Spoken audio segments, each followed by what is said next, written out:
ശ്രേഷ്ഠവും മഹനീയമായ ഒരു കൂടിക്കാഴ്ചയായിരുന്നു യുവതിയായ മറിയവും വൃദ്ധയായ എലിസബത്തും തമ്മിലുള്ള കൂടിക്കാഴ്ച. ആ കൂടിക്കാഴ്ചയുടെ ശ്രേഷ്ഠത മറിയമിനെ കണ്ട എലിസബത്തിന്റെ അഭിവാദ്യത്തിൽ തന്നെ മുഴുങ്ങി കേൾക്കുന്നുണ്ട്. സ്ത്രീകളിൽ നീ അനുഗ്രഹിക്കപ്പെട്ടവൾ, നിന്റെ ഗർഭഫലവും അനുഗ്രഹിക്കപ്പെട്ടത്. എന്റെ കർത്താവിന്റെ മാതാവ് എന്റെ അടുക്കൽ വരാനുള്ള ഭാഗ്യം എനിക്ക് എവിടെ നിന്നുമുണ്ടായി. കർത്താവിനാൽ അനുഗ്രഹിക്കപ്പെട്ടവരെ, നമ്മുടെ കർത്താവിന്റെ ജനനത്തിന്റെ മുന്നോടിയായിട്ടുള്ള ഈ ആഴ്ചകളിൽ ഇന്നത്തെ ഏവെങ്കിലിയോൻ വേദഭാഗം സഭ ക്രമീകരിച്ചിരിക്കുന്നത് വിശുദ്ധ ലൂക്കോസിന്റെ സുവിശേഷം 1-ാം അധ്യായം 39 മുതൽ 56 വരെയുള്ള വാക്യങ്ങളാണ്. എലിസബത്തിന്റെ അടുക്കിലേക്കുള്ള മറിയമിന്റെ യാത്രയെ വിവരിക്കുന്ന ഈ ഭാഗത്തിൽ നിന്ന് പ്രധാനമായ 2 ചിന്തകൾ നിങ്ങളുമായി പങ്കുവെക്കട്ടെ. 1. കൂടിക്കാഴ്ചകൾ ദൈവത്തിന് മഹത്വഗാനം കരയേറ്റുന്നതാവണം.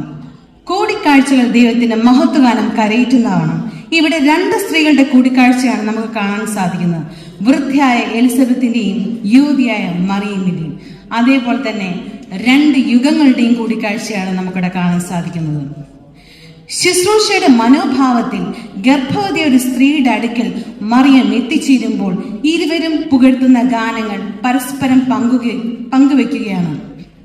പ്രിയപ്പെട്ടവരെ, സാധാരണ നിലയിൽ ഞാൻ അടങ്ങുന്ന സ്ത്രീ സമൂഹം കൂടുമ്പോൾ മറ്റുള്ളവർ കുറ്റങ്ങളും കുറവുകളും പറഞ്ഞ് താഴ്ന്നു പോകുന്ന സമയത്ത് ഇവിടെ സംഭവിക്കുന്നത് തന്റെ അടുക്കൽ വന്നിരിക്കുന്നവരുടെ ദൈവികതയെ സ്വീകരിപ്പാനും അതിൽ കൂടി ദൈവത്തെ മഹത്വപ്പെടുത്തുവാനുമാണ് അവർ പരസ്പരം ശ്രമിക്കുന്നത്.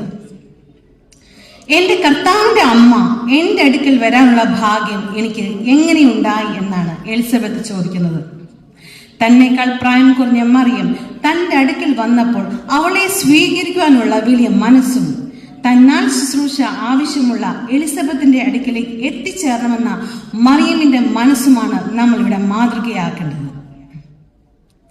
നല്ലത് ചിന്തിക്കുന്നവരെ നമുക്ക് നല്ലവരെന്ന് പറയാം. എന്നാൽ ചിന്തിക്കുന്ന കാര്യങ്ങൾ പ്രവർത്തിക്കുന്നവരാണ് ദൈവികർ. അവരുടെ മധ്യയാണ് ദൈവത്തെ സ്തുതിക്കാൻ നമുക്ക് സാധിക്കുന്നത്. 2. ശുശ്രൂഷയുടെ മനോഭാവം പങ്കുവെക്കുന്ന മാതാവ്. ശുശ്രൂഷയുടെ മനോഭാവം പങ്കുവെക്കുന്ന മാതാവ്. മറിയം ഏകദേശം 3 മാസത്തോളം എലിസബത്തിന്റെ അടുക്കൽ താമസിച്ചു എന്നാണ് നമുക്ക് കാണാൻ സാധിക്കുന്നത്. തീർച്ചയായും ഈ കാലഘട്ടങ്ങളിൽ എലിസബത്തിനെ ശുശ്രൂഷിക്കുന്ന ഉത്തരവാദിത്തം മുഴുവനും മറിയം ഏറ്റെടുത്തു എന്നതാണ് യാഥാർത്ഥ്യം. ശുശ്രൂഷ എന്നതിന് പല മാനങ്ങളുണ്ട്. ഈ കാലഘട്ടത്തിൽ എല്ലാവരും ശുശ്രൂഷിക്കുന്നത് എന്തെങ്കിലുമൊക്കെ പ്രതിഫലം ആഗ്രഹിച്ചുകൊണ്ടാണ്. മറിയമ്മിന്റെ ജീവിതത്തിൽ നാം എപ്പോഴും കാണുന്ന മഹത്വകരമായ മനോഭാവം എന്നത് ഏതൊരു സാഹചര്യങ്ങളിൽ കണ്ടറിഞ്ഞ് അവിടെ ആവശ്യമായ ഇടപെടലുകൾ നടത്തുവാൻ പരിശുദ്ധ അമ്മയ്ക്ക് കഴിഞ്ഞിട്ടുണ്ട്. പ്രതിഫല ഛേദമില്ലാതെ നമുക്ക് മറ്റുള്ളവർക്ക് ശുശ്രൂഷ കൊടുക്കാനും ശുശ്രൂഷ വാങ്ങിക്കാനും സാധിക്കണം. ഒരിക്കൽ ഒരമ്മ മറ്റൊരു സ്ഥലത്തേക്ക് പോയി പഠിക്കാൻ പോയ മകനോട് പറഞ്ഞു, മോനെ നീ 3ാമനാകണമെന്ന്. അപ്പോൾ ആ മകന് മനസ്സിലായി, ഈ അമ്മ എന്തായി പറയുന്നത്, ഞാൻ 3ാമനാകണമെന്ന്. പിന്നെ അവൻ കുറേ നേരം ചിന്തിച്ചു. അപ്പൊ അവൻ മനസ്സിലായി അമ്മ പറഞ്ഞതിന്റെ അർത്ഥം ആദ്യം ദൈവം, 2ാമത് മറ്റുള്ളവർ, 3ാമതാണ് താൻ ആവേണ്ടത്. പരിശുദ്ധ കന്യാമറിയാമിന്റെ ജീവിതത്തിലും അമ്മ ദൈവത്തിനും മറ്റുള്ളവർക്കും പ്രഥമ സ്ഥാനം നൽകി. ഇതാ ഞാൻ കർത്താവിന്റെ ദാസി എന്ന് പറഞ്ഞ് വിനയപ്പെട്ടു. ലോകത്തിന്റെ പുത്രനെ തന്റെ ഉദരത്തിൽ വഹിച്ച മറിയം മാനവ സേവനത്തിന്റെ ഉദാത്തമായ മാതൃകയാണ്.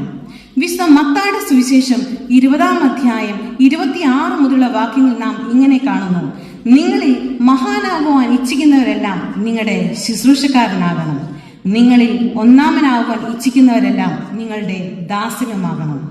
നാം കണ്ടുമുട്ടുന്നവരും നമ്മെ കണ്ടുമുട്ടുന്നവരും നമ്മളിൽ നിന്ന് സ്വീകരിക്കുന്നത് എന്താണ്?